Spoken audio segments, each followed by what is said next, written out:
Not bad, actually. Hello everyone, and welcome into another video. I'm FranklinTurtz, and I'm your internet turtle. Today we got something a little different for you. This is not a For Honor video, what I mostly make on this channel, obviously. But I am, a variety content creator, as I like to say. For Honor is not the only game that I play. And I've been playing a lot for the past few months of Predecessor. Now, Predecessor, for those who don't know, again, I haven't really uploaded much about it just yet. But essentially, the long and short of it is that it's a remake or a spiritual successor, we could say, of a MOBA developed by Epic Games called Paragon. Because of stupid Fortnite and all the funding issues, and it's so shiny, and everybody was excited for Battle Royale. Anyway. Long story short, Paragon was in early access for several years, and unfortunately they just never really found their footing. No matter how much fun it was, and whatever jokes that we make about, Fortnite being the shinier object and whatnot, that they paid their attention more to that game than Paragon. Paragon, unfortunately, just never really, it was too confusing to develop, I guess, for them. They weren't really able to reach the heights that they thought they would with the game. And so they just shut it down in 2018. Now, hardcore fans of the game, like myself and many others, have been waiting for kind of like the perfect experience to kind of relive those days and hopefully see the game take on new form in a way. And when Epic released their assets for the game completely free, a lot of different companies were able to use them for their own purposes to kind of make their own spiritual successors. There was a lot of different ones that were created. Fault, which I don't believe is around anymore. Paragon the Overprime, which is around, but is definitely more classified as like a speedy hero brawler rather than a regular, classic MOBA. And then the one that I think, at least personally for me, has the highest quality is Predecessor. And I was very excited when they came out specifically with the game, and I was able to get in on the early access and get into the creator guild and whatnot. But let's get into the main reason that I'm making this video. Omega Studios, who's creating Predecessor, who's upkeeping Predecessor, all that good stuff, has finally created their first original character. They've been slowly bringing in the original characters from Paragon, like just kind of integrating them into the game, each month or so. But this is going to be the first character that is actually completely unique, completely original from the original game. I'm saying original a lot. I'm sorry. It's not very original of me. Fuck. This new character that they're going to be bringing in is codenamed the Huntress. Her real name is Kira.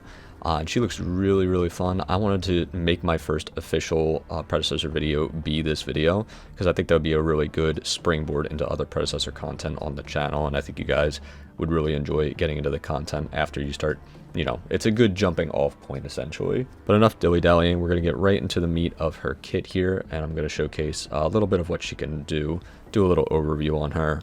And you'll be able to see some gameplay throughout the video of just, examples of different items that you could build on her, and different, movement capabilities and setups and plays that you can make with this character. I'm really excited. Let's do this. Alright, so the first thing you'll notice is that she's classified as a ranger carry, so very squishy, but also very damaging.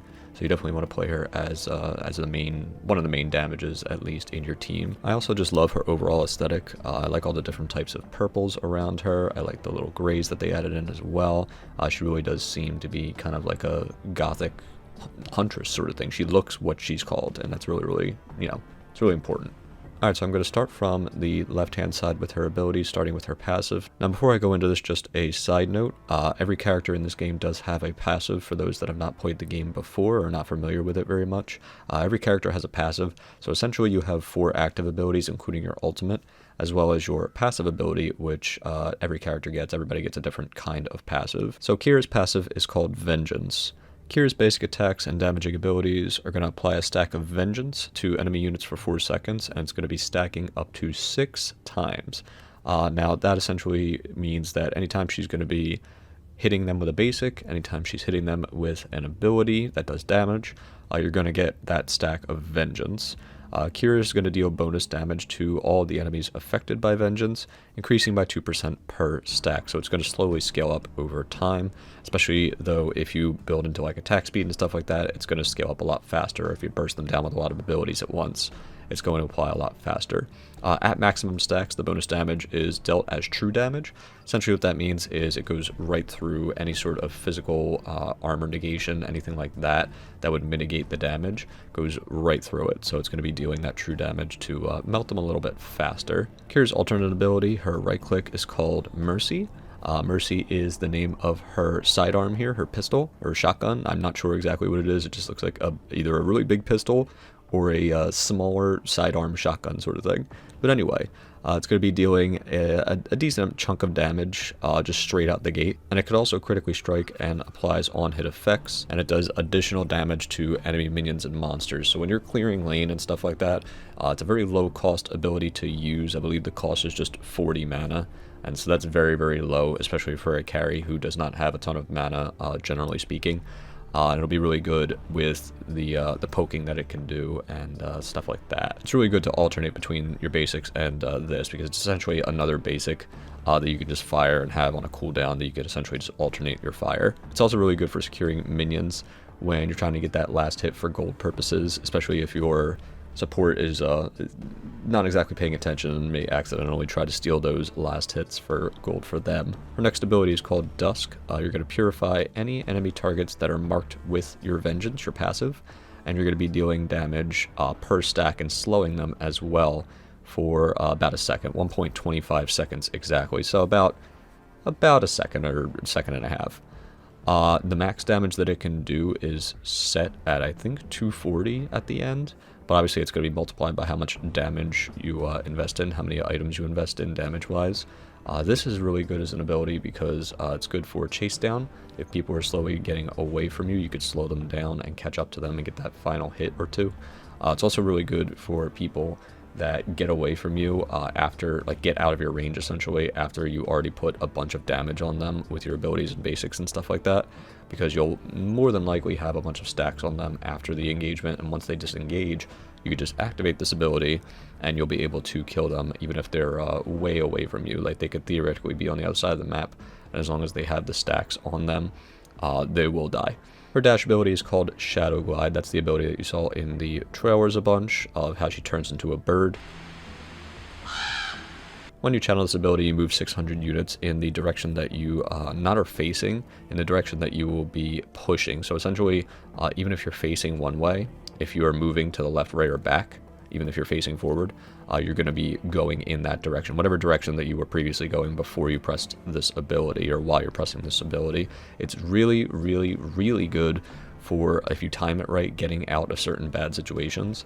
And it's also really good for not only disengaging, but also engaging, because it also gives you additional bonus power for 6 seconds. And 6 seconds may not sound like a ton, but in a MOBA, where fights could be ended within the span of like 5 seconds or so, this is really nice to get that nice buff of damage to really burst targets down much quicker. And then finally, her ultimate ability is called Purge. You unleash a torrent of arrows and bullets. You basically just go apeshit like Rocket, Raccoon, and Groot from Guardians of the Galaxy. And nearby enemy units, all in the vicinity of the craziness, are going to be taking damage over time throughout the entire ult. The attacks do benefit from lifesteal, and they can also critically strike, so you definitely want to be building into crit, into lifesteal, into stuff like that to keep her sustain up and also keep her damage output high. You cannot attack or cast any other abilities while you're channeling this ult, except your Shadow Glide. Now, unfortunately, in this gameplay, I don't think I was able, / didn't remember that I could dash in the ult, but you are able to dash with your Shadow Glide in the ult, and that way you're able to kind of dodge a potential CC move that's coming to you. So that's actually really nice, because if an enemy is, like, you know, throwing a Richter hook or a Rampage Rock, you know, any type of CC, a Steel ult, this would be really good if a Steel tries to ult you out of stuff. You can dodge through it, turn into that untargetable bird for a split second, and then you'll be able to continue on with your rampage of bullets and bows.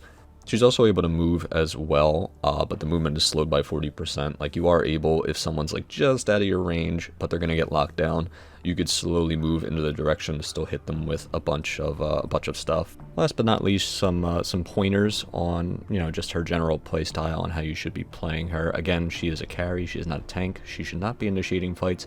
Ideally, you want to wait until people are distracted before you go in with your ult and cause mass havoc and chaos.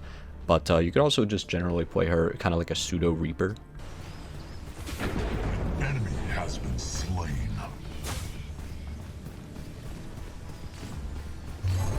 Die, die, die. Basically, just look for the right times to use your ult to get the maximum amount of damage from it possible. Also, be aware of your cooldowns, especially your escape options. If you're not careful, the predator will become prey. But yeah, that is our breakdown for the new character, Kira, that's going to be coming out for Predecessor. Thank you guys so much for joining me on this video. Like I said in the beginning, I'm looking forward to using this video as kind of a springboard, a jumping off point for more I almost said Paragon. More Predecessor content on this channel. You can also follow me over on Twitch, as I'm definitely going to be live streaming her, as well as other games with other characters that I love playing. And hopefully I'll be able to see you there. Thank you guys so much for watching. Stay turtly, stay awesome, and be well. Catch you guys next time.